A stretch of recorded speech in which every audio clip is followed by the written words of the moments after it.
Hello everyone, स्वागत है आपका हमारे चैनल पे। और आज है 12 मई। ओके। और हम लोग क्या करेंगे, यहाँ पे जो भी इम्पोर्टेंट न्यूज़ है उसको यहाँ पे फटाफट कवर करेंगे। और बहुत सारे ऐसा न्यूज़ है जिसको स्किप करना पड़ता है ना, तो हम लोग उसको स्किप भी करेंगे। ठीक है। देखिए यहाँ पे पहला पेज पे मुझे जो खास नज़र आ रहा है वो ये कि उड़ीसा में चुनाव सभा में प्रधानमंत्री मोदी ने कहा कि कांग्रेस 50 सीट भी नहीं जीत पाएगी, विपक्ष का दर्जा तक नहीं मिल पाएगा। कुल मिलाकर आपको बता दें, सबसे पहले कांग्रेस को देख लीजिए। कांग्रेस से क्वेश्चन पूछता है, सबसे पुरानी पार्टी है, 1885 में बना था। पहले इसके अध्यक्ष कौन थे? W C Banerjee.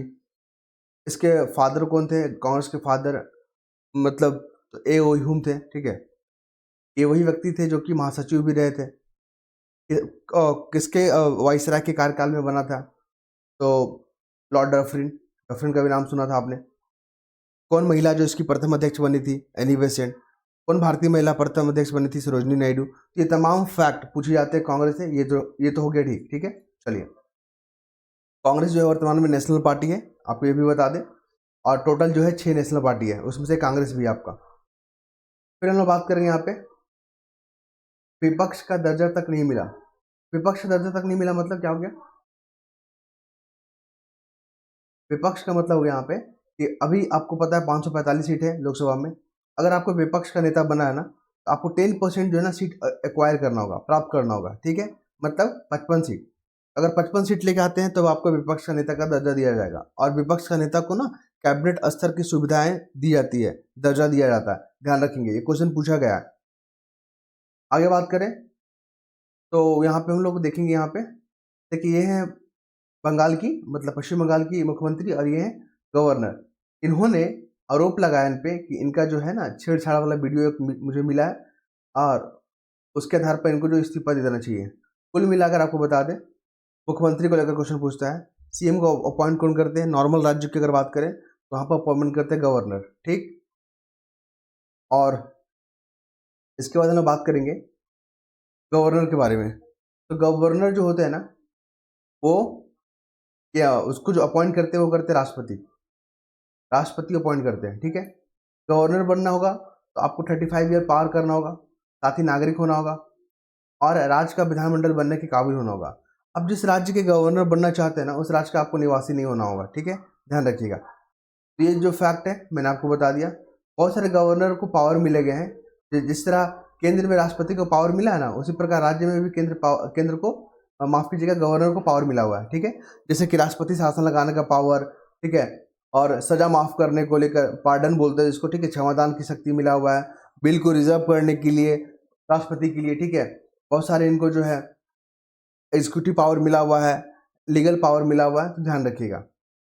आगे बात करें यहाँ पे, तो अभी एक घटना देखने को मिला है, कहाँ? लद्दाख में। इसको बोलते हैं हम लोग, कौन सा घटना है? वायुमंडलीय घटना है ये। ठीक है।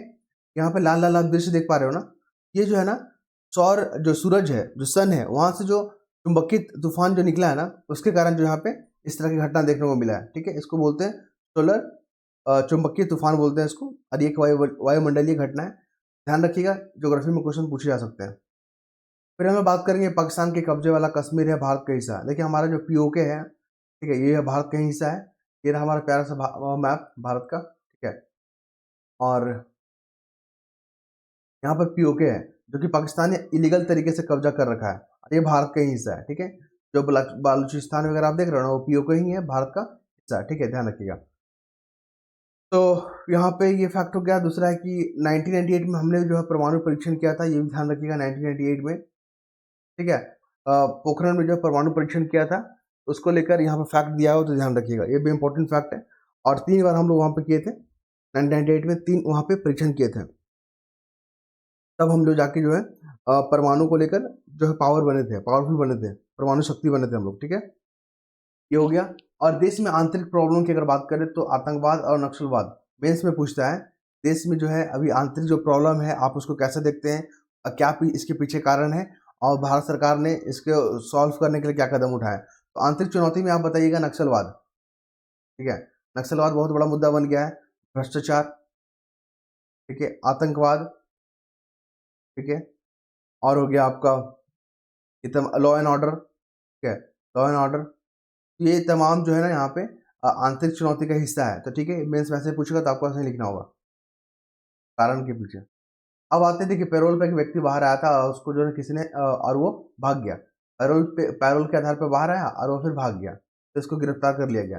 कुल मिलाकर पैरोल से यूपीएससी ने क्वेश्चन पूछा था कि पैरोल जो है ना, देखिए मान लीजिए जो आप कैदी हैं, ठीक है, मान लीजिए कोई कैदी होता है, उसका व्यवहार अच्छा रहता है जेल में, तो उसको जो है ना पैरोल के आधार पर कुछ कुछ समय के लिए जो है ना अस्थायी तौर पर बाहर जाने का परमिशन दिया जाता है। ठीक है, कि अगर कुछ अर्जेंट है तो आप जाके बाहर जा सकते हैं, जैसे कि शादी ब्याह अटेंड करना है, ठीक है, ऐसे कुछ समारोह में जाना है, ठीक है, तो पैरोल के आधार पर उनको कुछ कुछ समय के लिए जो है बाहर जाने की अनुमति दी जाती है। लेकिन ये कैदी का अधिकार नहीं है, याद रखिएगा, ये राज्य सरकार का मुद्दा है, राज्य सरकार का सब्जेक्ट है पैरोल। ये क्वेश्चन पूछा था कि बताइए पैरोल जो मिलता है कैदी को, यो कैदियों का अधिकार होता है? तो बिल्कुल नहीं। उसके बाद हम लोग आते हैं अगले फैक्ट पे, और तो न्यूज़ को मुझे स्किप करना पड़ता है। देखिए यहाँ पे कुल मिलाकर आता है, ये है कांग्रेस के समर्थक पी चिदम्बरम। इनके आर्टिकल पढ़ने के बाद जो मुझे महत्वपूर्ण लगा वो है संपत्ति का अधिकार को लेकर। आपको बता दें, संपत्ति का अधिकार, राइट टू प्रॉपर्टी का जो अधिकार है ना, ये पहले फंडामेंटल राइट हुआ करता था। क्या होता था? एफआर हुआ करता, फंडामेंटल राइट। ठीक है, ये 31 में इसका दर्ज था, लेकिन 44th कॉन्स्टिट्यूशन अमेंडमेंट एक्ट 1978 में इसको जो है ना लीगल राइट बना दिया गया। 300A के तहत इसको इंक्लूड कर दिया गया। देखिए आपको बता दें, लीगल राइट क्या होता है, फंडामेंटल राइट क्या होता है। फंडामेंटल राइट अगर वायलेशन होता है, आप सीधा सुप्रीम कोर्ट का दरवाजा खटखटाओगे, ठीक है। लेकिन लीगल राइट होने का मतलब क्या है, आपको जो है ना जो लीगल प्रोसीजर उसको फॉलो करना होगा। पहले लोकल कोर्ट जाना होगा, फिर हाई कोर्ट में आप अपील करोगे, फिर आप सुप्रीम कोर्ट में आओगे, ठीक है। ऐसे ऐसे ऐसे फॉलो करना पड़ेगा, समझ रहे ना। यही लीगल राइट और कॉन्स्टिट्यूशनल राइट में फ़र्क होता है, यही लीगल राइट और फंडामेंटल राइट में फ़र्क होता है। ध्यान रखिएगा, महत्वपूर्ण फैक्ट है। तो संपत्ति का अधिकार जो है ना, अभी अभी क्या है, आपका लीगल राइट है वो। उसके बाद फंडामेंटल राइट पता ही है आपको, 12 से 35 तक जो आपका फंडामेंटल राइट आता है।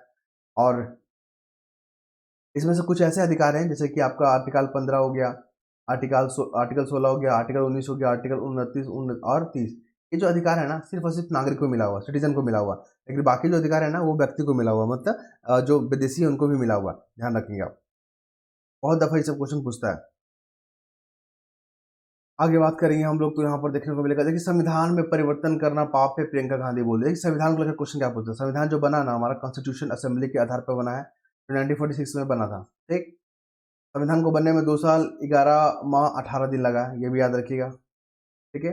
लगभग 64 करोड़ के आसपास जो है खर्च हुआ था संविधान बनने में। संविधान पूरे विश्व का सबसे लंबा संविधान हमारा ही है।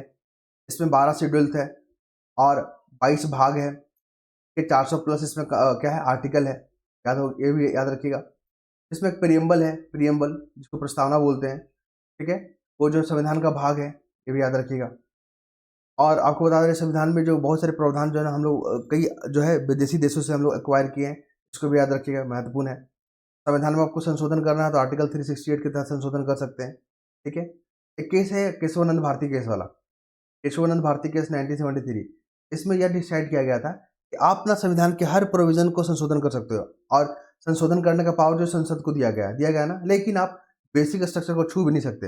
बेसिक स्ट्रक्चर क्या है, ये समय समय पर सुप्रीम कोर्ट डिसाइड करती है। मान लीजिए इन्होंने कुछ कानून बना दिया संसद ने, और उसको फिर सुप्रीम कोर्ट ने रिव्यू किया, देखा कि कानून के जो संविधान के कानूनों के अनुसार बना हुआ है कि नहीं। अगर नहीं बना हुआ तो उसको वाइड डिक्लेयर कर दिया जाएगा, असंवैधानिक। ध्यान रखेंगे आप। इसके बाद आगे बात करें हम लोग, तो महत्वपूर्ण क्या देखने को मिल रहा है हमें, मतदान से पहले पुलवामा में धारा 144 लगाई गई। कुल मिलाकर मतदान, याद रखिएगा, अगर पहले जो है ना वोट देने का अधिकार 21 वर्ष हुआ करता था, आप 21 साल के हैं तभी वोट दे सकते थे। लेकिन 61 कॉन्स्टिट्यूशन अमेंडमेंट एक्ट के तहत जो है ना, इसको घटाकर 60, माफ कीजिएगा, 61 कॉन्स्टिट्यूशन अमेंडमेंट के तहत घटाकर इसको 18 वर्ष कर दिया गया। ये महत्वपूर्ण क्वेश्चन है, इस बार लोकसभा का जो इलेक्शन हो रहा है, इसलिए जो आने वाला एग्जाम है ना, उसमें ये क्वेश्चन पूछने की संभावना पूरा बन रहा है, ध्यान रखिएगा। फिर हम लोग बात करेंगे यहाँ पे, कांग्रेस नेता जयराम ने केंद्र को घेरा और कहा कि प्रज्वल और राजनयिक पासपोर्ट रद्द करने का कौन रोक रहा है। देखिए पासपोर्ट को लेकर जो भी डिप्लोमेट लोग होते हैं ना, जैसे फॉरेन वाले जो यहाँ पे एम्बेसडर वगैरह भारत में अपॉइंट होते हैं, ठीक है, गवर्नर अपॉइंट होते हैं हमारे, ठीक है, तो इनको जो इम्यूनिटी पावर मिला हुआ है, इनको जो है ना कुछ अपराध के मामले में इनको जो छूट मिला होता है, ठीक है। इसलिए डिप्लोमेटिक पासपोर्ट अगर किसी को मिलता है ना, तो आप उसको गिरफ्तार नहीं कर सकते हो, ठीक है। बहुत सारे एम्बेसडर तो भारत में हैं, और भारत के भी बहुत सारे एम्बेसडर जो है अन्य देशों में डिप्लॉयड किए गए ना, तो उनको जो इम्यूनिटी प्रदान किया जाता है कि कुछ ऐसा आपातकाल स्थिति होता है तो आप उसको अरेस्ट नहीं कर पाओगे, आप उनको जो है दंड नहीं दे पाओगे, ठीक है। तो ये चीज़ ध्यान रखिएगा। आगे बात करेंगे यहाँ पे, तो हमें देखने को मिल रहा है महत्वपूर्ण फैक्ट, आपको बताते हैं यहाँ पे। जो मुझे देखने को मिल रहा है, देखिए अनुसूचित जाति का आज तक कोई मुख्यमंत्री नहीं बना। देखिए कुल मिलाकर अनुसूचित जाति याद रखिएगा, इनका एक आयोग बना हुआ ना आयोग, शेड्यूल कास्ट कमीशन बना हुआ है, तो वो कॉन्स्टिट्यूशनल बॉडी है, ठीक है, कॉन्स्टिट्यूशनल बॉडी है, याद रखेंगे आप इसको। और अनुसूचित जनजाति आयोग भी बना हुआ, वो भी कॉन्स्टिट्यूशनल बॉडी है, ठीक है। ओबीसी के लिए भी एक आयोग बना, वो भी क्या है हमारा, कॉन्स्टिट्यूशनल बॉडी है। तो ये तीनों कॉन्स्टिट्यूशनल बॉडी है, लेकिन महिला आयोग हो गया, ठीक है, महिला आयोग हो गया आपका, मानवाधिकार आयोग हो गया, ये सब जो कॉन्स्टिट्यूशनल बॉडी नहीं है, इसका उल्लेख जो संविधान में नहीं है, ध्यान रखेंगे आप। उसके बाद हम लोग बात करेंगे महत्वपूर्ण जो है मुद्दे पे, तो यहाँ पे जो देखने को मिल रहा है, देखिए ऑस्ट्रेलिया से जो है ना हम लोग लिथियम संपत्ति, देखिए यूपीएससी में यहाँ से क्वेश्चन पूछ रहा है, ऑस्ट्रेलिया से जो है ना जो लिथियम का हम लोग वहाँ पे डिस्कवर किए थे, खोजे वहाँ पे, कहाँ पे लिथियम का रिजर्व है, तो उसको जो अधिग्रहण करने का बात चल रहा है, और उसको बहुत जल्दी जो इसको अधिग्रहण करेंगे। यही बात हम लोग अर्जेंटीना को भी लेकर कर रहे हैं, अर्जेंटीना में भी वहाँ पे खोज चल रहा है कि कहाँ पे मिनरल्स वगैरह है, और उसको तो जो है अगर पता चल जाता है हमें कि यहाँ पे रिजर्व है, तो उसको भी जो हम लोग अधिग्रहण करेंगे, ठीक है। कुल मिलाकर यहाँ पे काबिल काबिल पूछेगा, काबिल क्या है? काबिल वह संस्था है, क्या फुल फॉर्म याद रखिए, खनिज विदेश इंडिया लिमिटेड, फुल फॉर्म याद रखिएगा। और ये जो है ना विदेशों में जो माइनिंग का वगैरह का काम होता है ना, जो मिनरल्स वगैरह खोजने का जो काम होता है, ये काबिल ही करती है, ठीक है, ये संस्था करती है, ध्यान रखिएगा, इंपॉर्टेंट है। यूपीएससी में यहाँ से क्वेश्चन पूछ रहा है, आपका जो एग्जाम होने वाला है ना 2024 का, यहाँ पर काबिल को लेकर क्वेश्चन पूछेगा। फिर यहाँ पर बात करेंगे हम लोग, मतदान जो है ना 65.68 ही रहा है, ठीक है। यहाँ पर 7 चरणों में जो है आपका इलेक्शन हो रहा है, यहाँ पे 7 चरणों में हो रहा है ना, और 543 सीट पे। लोकसभा का आपको अगर मेंबर बनना है तो आपको 25 साल का उम्र को पार करना होगा, आपको भारत का नागरिक होना होगा, दिवालियापन पागलपन जैसे लक्षण बिल्कुल नहीं होना चाहिए आपको, ठीक है।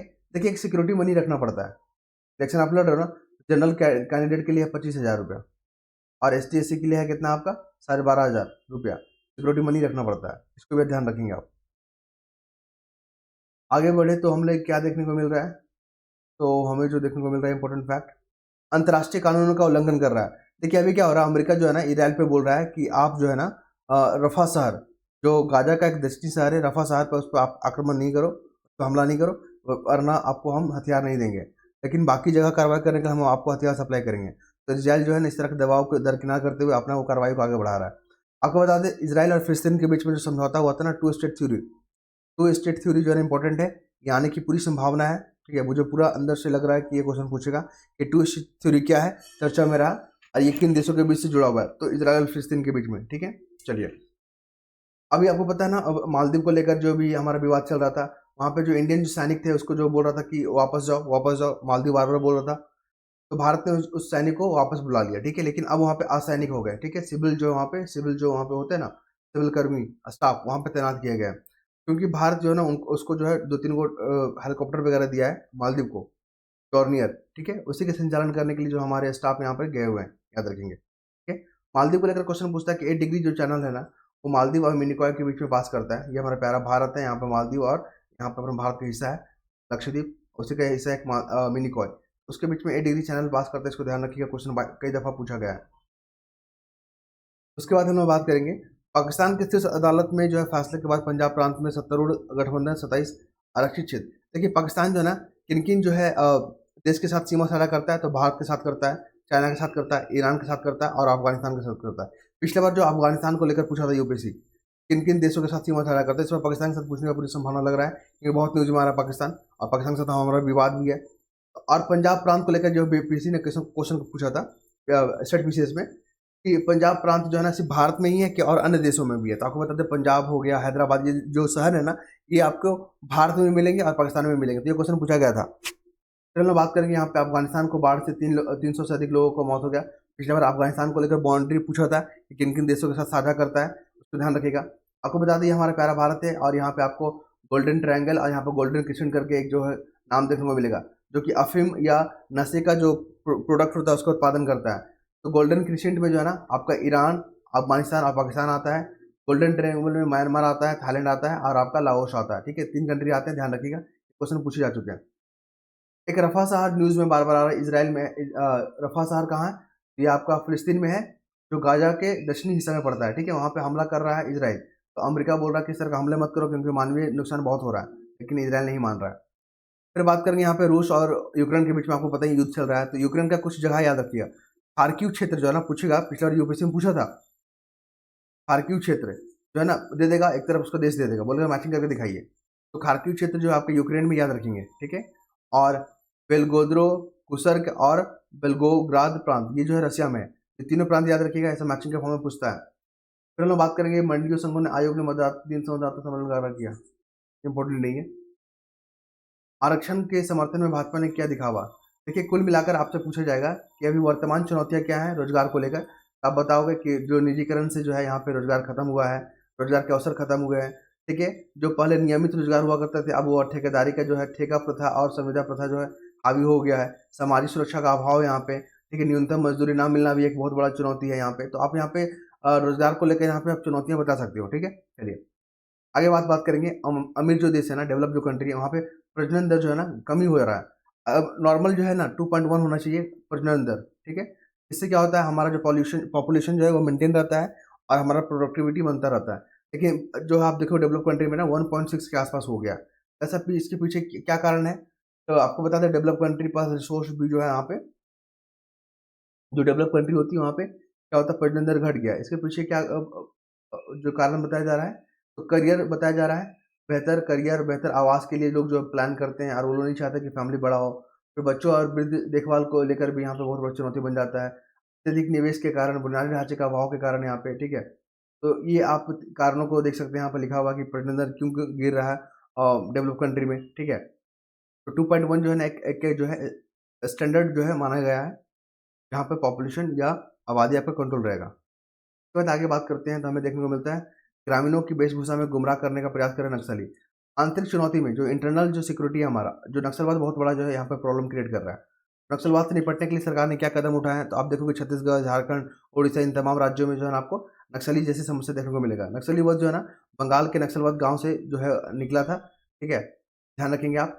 और अभी ये क्या कर रहे हैं नक्सली लोग, ये ग्रामीण जो है ना क्षेत्रों में, ग्रामीण जो इलाकों में या ग्रामीण वेशभूषा में रहते हैं और ग्रामीणों के साथ घुल मिल जाते हैं, जिससे जो यहाँ पे जो टास्क फोर्स होती है या जो एजेंसियाँ होती है उनको फाइंड करना एक बहुत बड़ा चुनौती हो जाता है। ध्यान रखिएगा। तो ये चैलेंजेस है जो कि आपकी अर्थव्यवस्था, आपकी जो विकास में बाधा पहुँच रहा है। उसके बाद हम बात करेंगे तो हमें जो देखने को मिल रहा है इंपॉर्टेंट फैक्ट, ये रहा आपका, ठीक है। स्पोर्ट्स सेक्टर में मुझे खास नजर आया पेरिस ओलंपिक को लेकर। आपको पता है 2024 का हो रहा है, पेरिस में हो रहा है। लेकिन 2036 का जो ओलंपिक होगा ना उसके लिए भारत दावेदार है। भारत जो है ना बोल रहा है कि हम मेजबानी करेंगे और इसके लिए जो भी क्राइटेरिया होना चाहिए भारत इसके लिए फुलफिल करने के लिए तैयार है।